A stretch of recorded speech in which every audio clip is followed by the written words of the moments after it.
On this episode of Delivering Marketing Joy, we talk with Dale Denham about the Online 18 and why it's important to give first.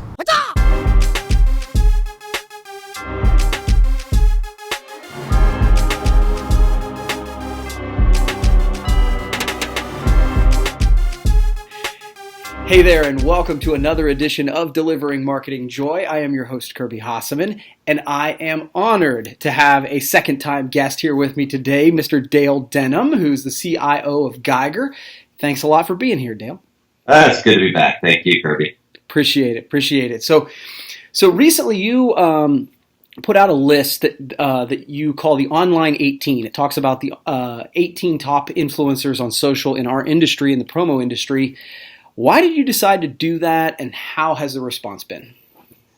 Well, my first time doing it was 3 years ago, and if I really had to go back and say exactly why I put it out back then, the best of my recollection is pretty simple. Like, you're on this hot list, 2013 hot list. Where did you rank in that, by the way? They just kind of said, "Hey, you're on this list," and I was flattered to be a part of it. So, and they say why? Was it because you're so good looking? I think that was what it was, but my wife differs in that opinion. So, well, I do too with her. But let's just put it this way: you made the hot list. I did not make the hot list. I have yet to make the hot list. So whether you're better looking or hotter, whatever it is. But you find interesting people on those lists, whether it's the PPB Rising Stars. It's fascinating to go, wow, that person's doing some really neat things. And I noticed that some of these people had online profiles that I was able to find more out about them, and others did not. So I started to say, well, who could I start to learn more about that's online? And then I thought, boy, somebody should really put together a list. And as usual, if you say somebody should do something, you ought to say, well, if it's a really good idea, why don't I do it? Yeah. So that's essentially the reason I did it the first time. And quite frankly, I did not expect it to be any sort of big deal. It was like by recent blogging, I started blogging more, and it's more just for my own therapy and just to do something to say I did it. And it turned into something that first year and became a real conversation point. Yeah. And the second year, even more so. And what was interesting about each year, and again this year, people are privately messaging me and saying, why am I not on your list? What do I got to do? Or what do I got to do to rank higher?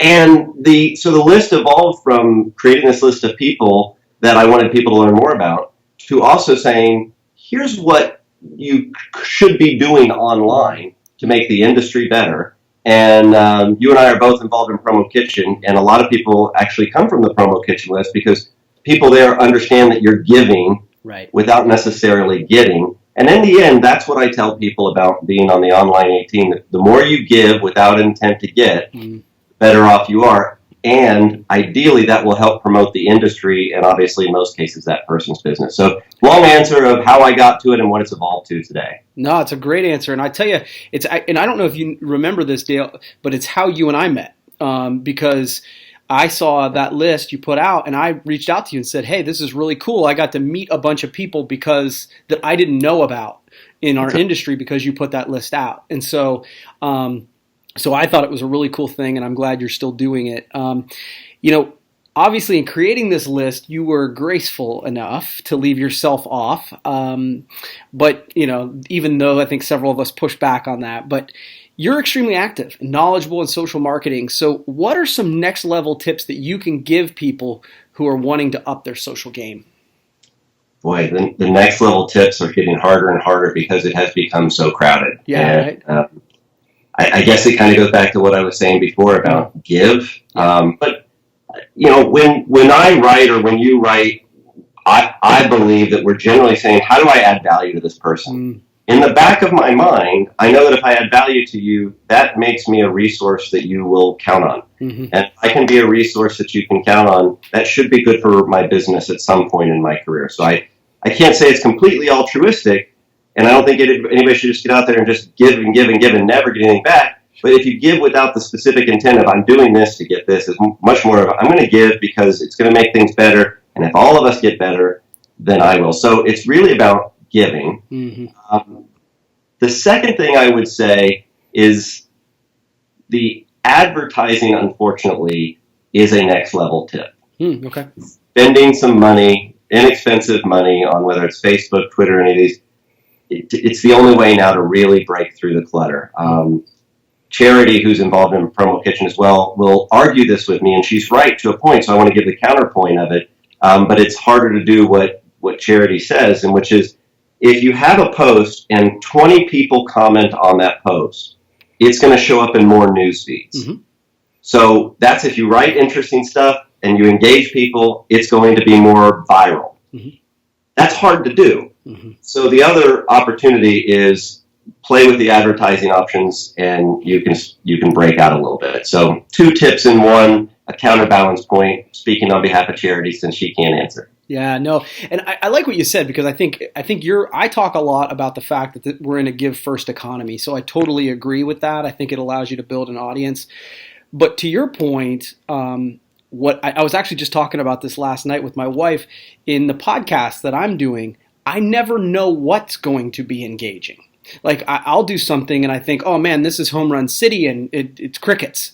But then I put something out that I just used almost like, okay, I needed something here, so I put it in and it takes off. And so sometimes it's hard, and I think that's where the advertising piece is. Once you see what engages, you can kind of almost boost that. And I think that's great advice, Dale. I really appreciate it. Leading to my third question. So, obviously you're on the PPAI board. You're on Promo Kitchen, as you mentioned earlier. So you're in a position of giving back. So why are you doing that? Why is that important to you within the industry? Well, I guess the reality is I have a ton of energy and I can only put so much of it into one place. Mm-hmm. There's only so much of me my wife can handle, so I travel a lot, and, that keeps me out of her hair. I think it does go back to giving, and again, it's not just completely altruistic. I have found that serving on any board, and this has definitely been true with Promo Kitchen and PPAI, I make relationships and I get exposed to situations that I would not get exposed to or would not, or have the chance to get exposed to first before I run into them in a way that I now have some background information. So selfishly, giving back, you get so much from whether it's the relationships or, and for me, the having to work through really tough issues and then finding a way to apply that, whether it's in your personal life or your business life, it's extremely valuable. Mm-hmm. Now, how much do you give? And I give a lot, or at least I think I do. I'm very active in anything that I do. Becomes a challenge because you can only do it in so many places. And I do have a job and I do have a family, and that becomes first and foremost. Sure. But this industry has been my lifeblood for 20 years. I'm getting to the point now where I'm probably not going to leave it anytime in the near future until I die, perhaps. Who knows? But, when you've committed this much time to something, so it'd be nice to do as much as you can to make a difference for the other people, just like people like my boss, Gene Geiger, have done and continue to do, where they just give so much, you go, wow, they really paved the way. And if there's anybody who gives completely selflessly, it's Gene Geiger. I do not put myself at his level in any way. I mean, I don't think there's a selfish bone in his body, but he also gets something out of giving when he builds a relationship or he learns a new experience. And so to me, it's both. It's you make the whole industry better, but you also get better from that. Man, it's a great, what do they say? The rising water lifts all boats, and I like that thought process on giving back within our industry. So I appreciate your service in doing so. So those are my 3 questions for you. I give everybody a chance to ask me one question. Do you have one for me? Sure.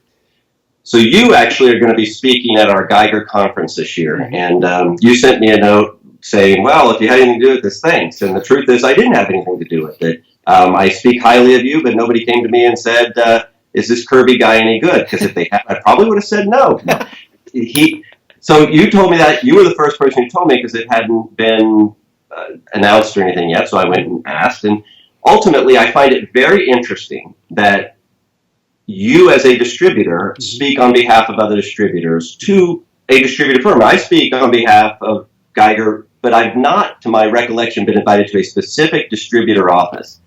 How do you, as the owner of a promotional products agency, also help your competitors out and come in and arm people, some of which might be in your neighborhood? Yeah, I mean, I think it's a thing that I'm trying to balance. What I've said for the last 10 or 15 years, and what have found to be totally true is there's plenty of business out there for all of us. There's just no way I could keep up with all the business all the time. I think sometimes it's wildly close-minded of us to think that we got to hoard information because there are people who are not going to buy from me because they just don't like me. My thought is very similar to yours, is that my goal is to raise the level of the game within our industry, and I think that you do that by meeting people one at a time. And the other piece is, and it's funny, if I could put a theme around this entire interview, it's about the fact that we are in a give first economy. And I believe that the more you provide value, if I provide more and more value to people, long term, I'm going to win.